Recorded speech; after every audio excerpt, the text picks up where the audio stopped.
The Prince and the Salmon People by Claire Rudolph Murphy, illustrated by Dwayne Pasco. This is a story that's been passed down for generations with the Pacific Northwest Native people. It has some wonderful pictures, so I want you to be able to see those. Long ago, in a village surrounded by snow-capped mountains and lush green forests, there lived a Tashimian Indian chief and his wife, who was nearing the time to deliver their first child.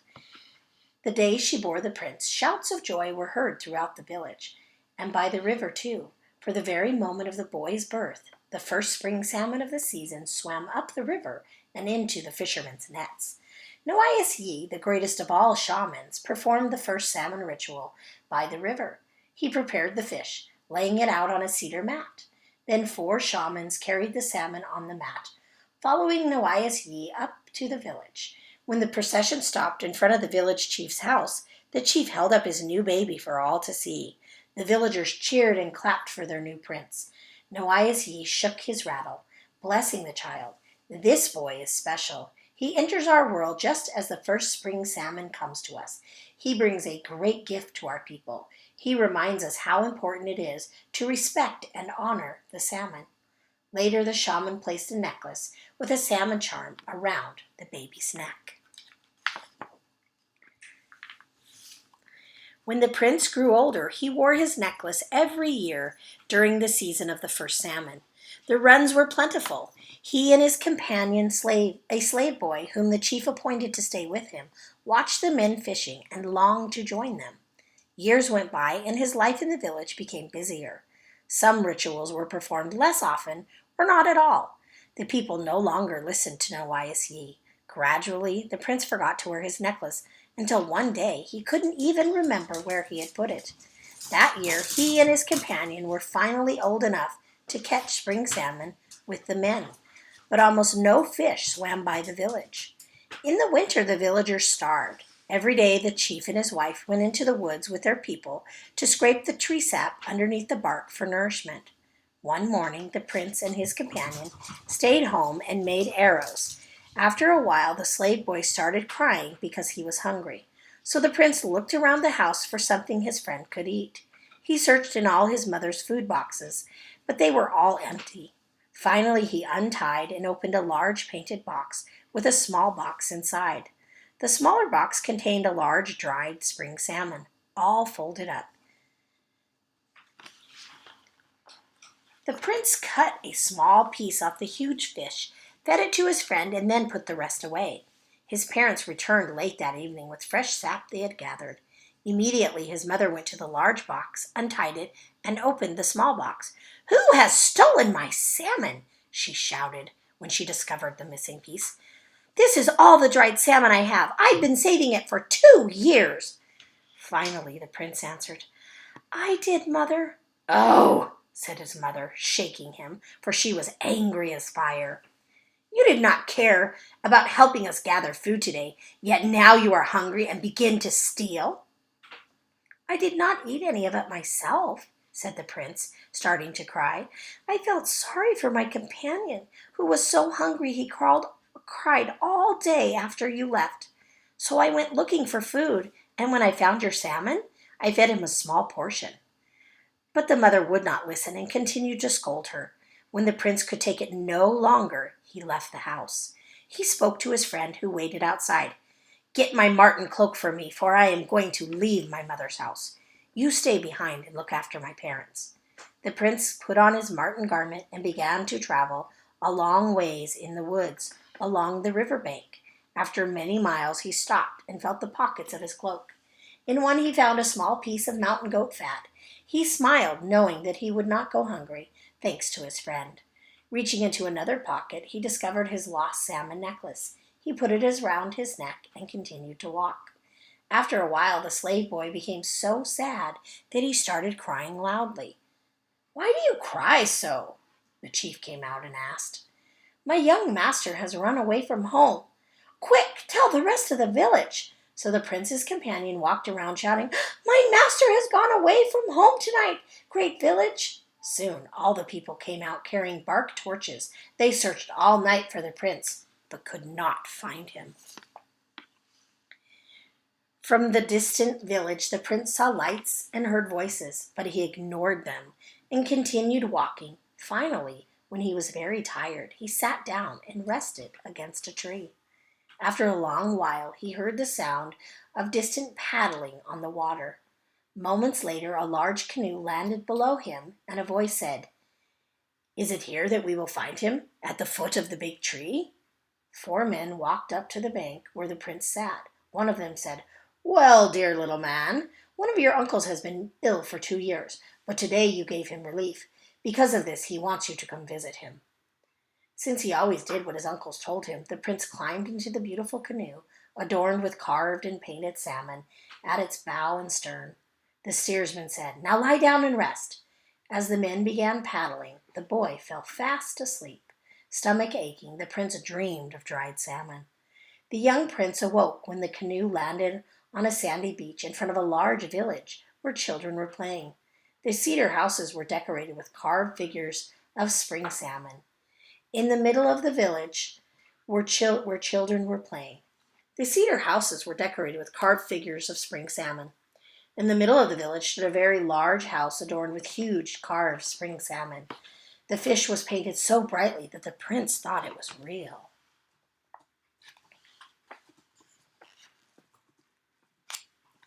Meanwhile, several men ran to meet the boat. They were tall and strong and dressed in colorful robes with red linings.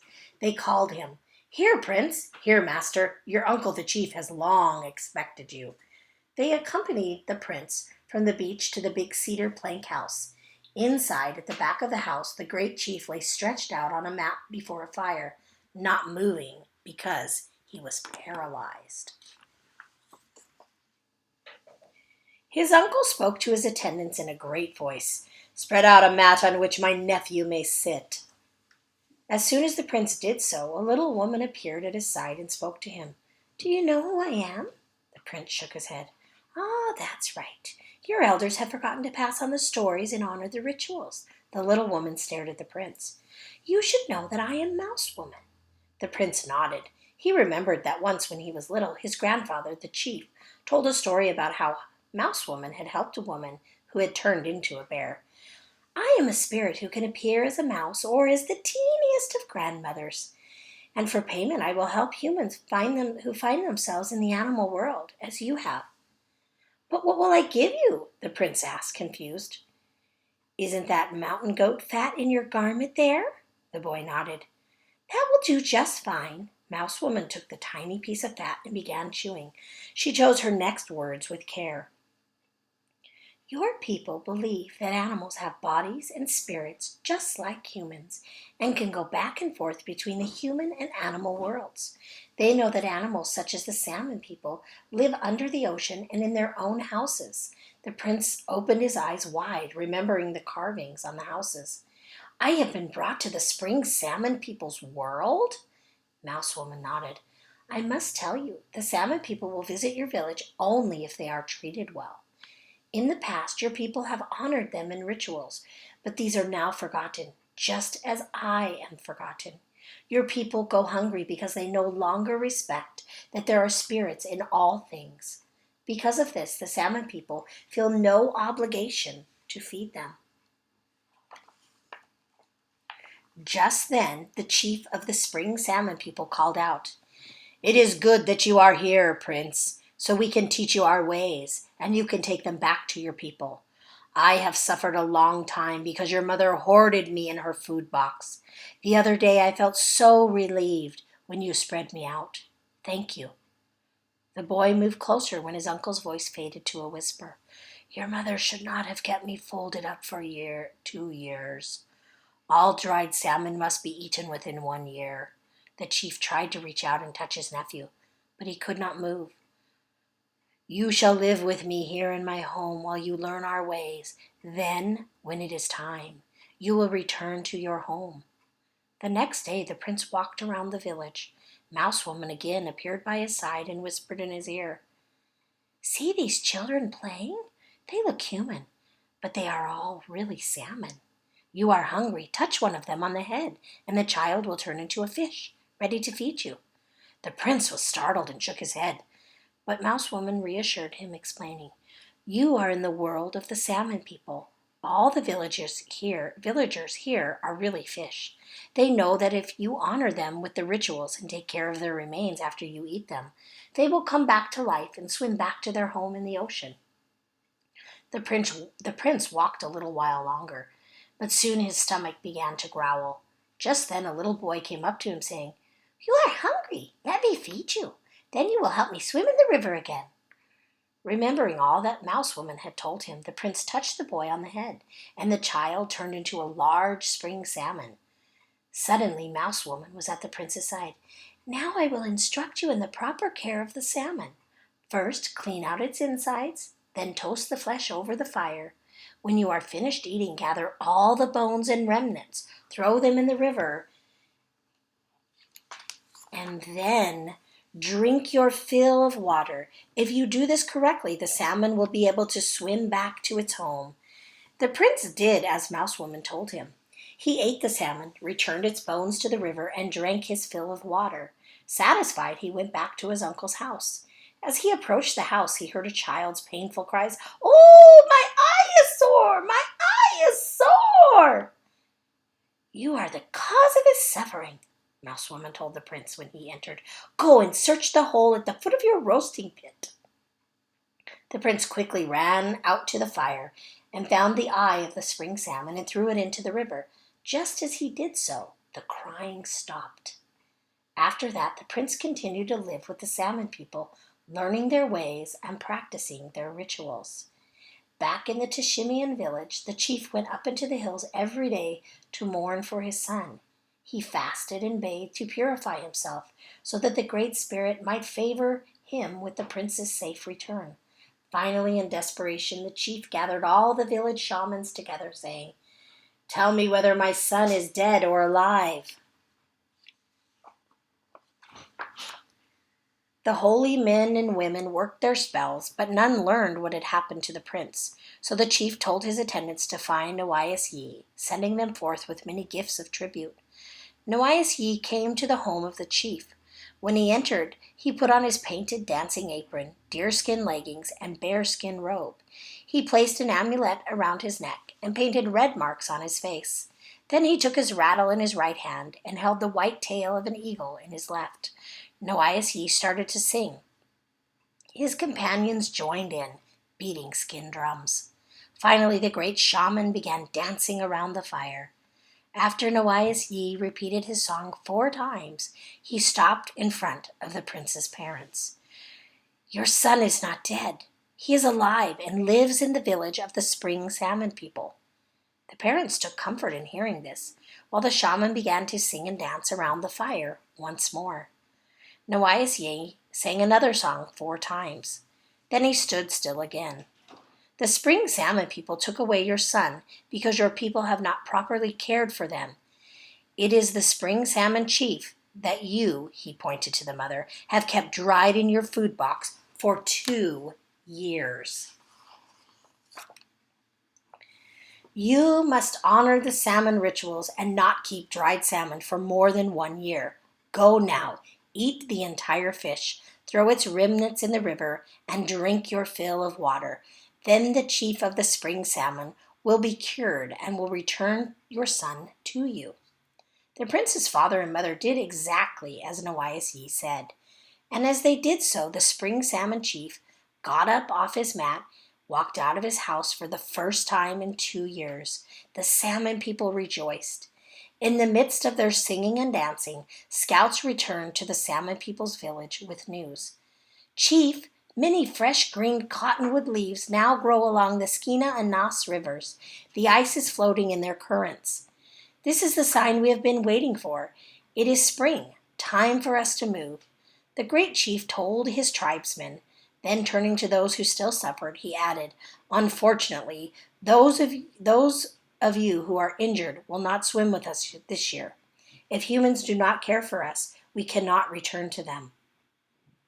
Those able gathered their cloaks of fish scales and wrapped them around their bodies. Then they climbed into their canoes. When they were ready to set out, the spring salmon chief took a small round pebble from his mouth and handed it to the prince. Here, put this in your mouth. It will keep you from growing hungry on your journey.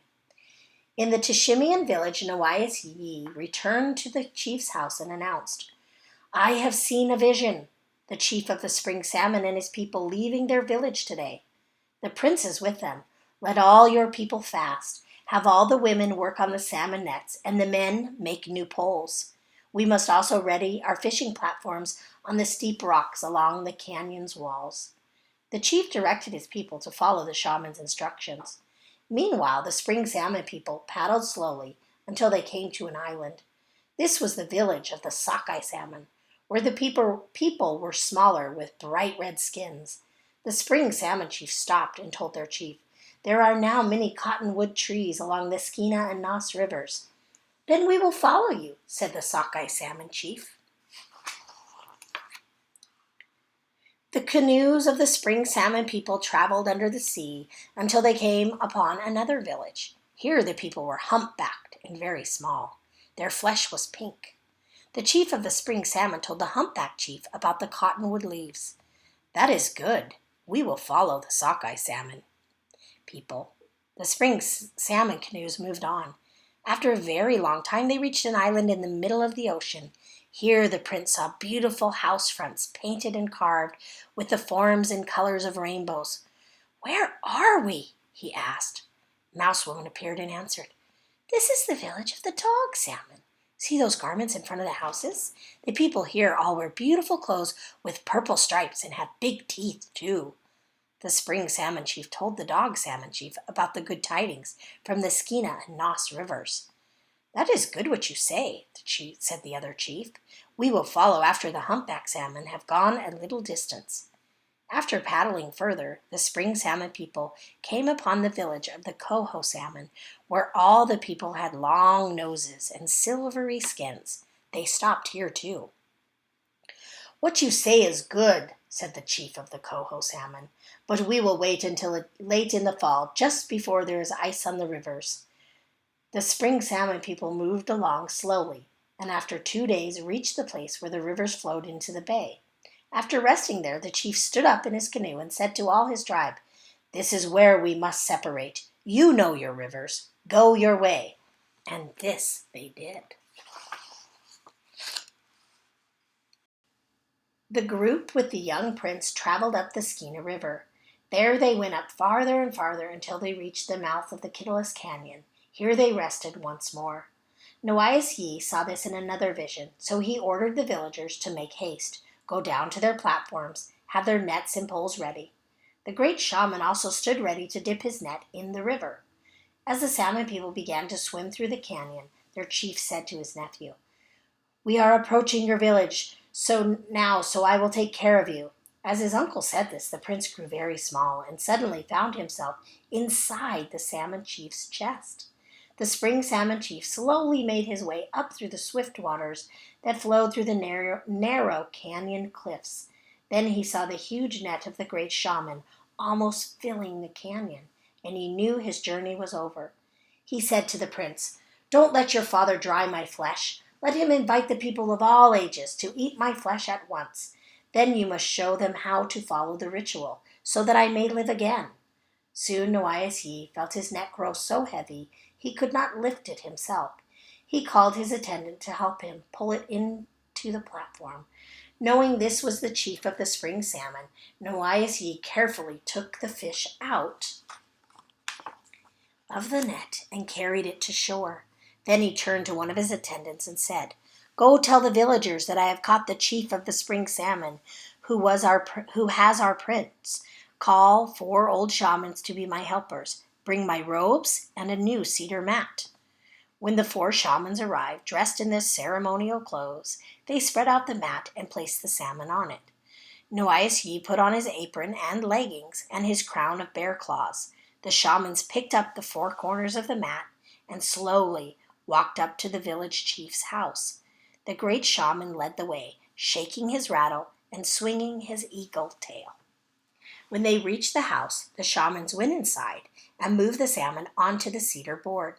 Noais Yi called upon 2 female shamans to split open the belly of the big spring salmon with their mussel shell knives. As they cut, they called the salmon by its many names. My dear chief of the spring salmon, named King Salmon, named Chinook, named Two Gills on Back, named Lightning following one another, named Blackmouth, named Three Jumps. Then they spread open the fish. Behold, inside was a child, the size of the span from the middle finger to the thumb, and he wore a copper necklace with a carved salmon charm. All the shamans, male and female, pounded their drums and sang as loudly as they could. Noaisi danced around the child, shaking his rattle. The boy began to grow. The shaman kept dancing and dancing, and the child kept growing and growing until he became his normal size. The people saw it was indeed the prince who had disappeared. The prince's parents were very happy that their son had returned. He listened as he told the stories of how the spring salmon took him to their village, all he had learned in their care. He talked about Mouse Woman and told them that the chief of salmon people was also his uncle, who loved him. Finally, he described his journey home and all the salmon people villages he visited. Mother, don't keep dried salmon over a year in your box. Father, whenever we cook fresh salmon, we must throw the bones into the river and drink plenty of water so the salmon can go home. Then they can return to us every spring. After the chief heard his son's story, he spoke. We will not forget again, dear prince. You were born during the first salmon. Now you return to us with the spring salmon. Noaisi said at your birth that you were special. You are indeed. I realize now we must always honor the salmon people. And as long as the villagers heeded the prince's words, the salmon returned to them every spring, and they did not go hungry for many, many years.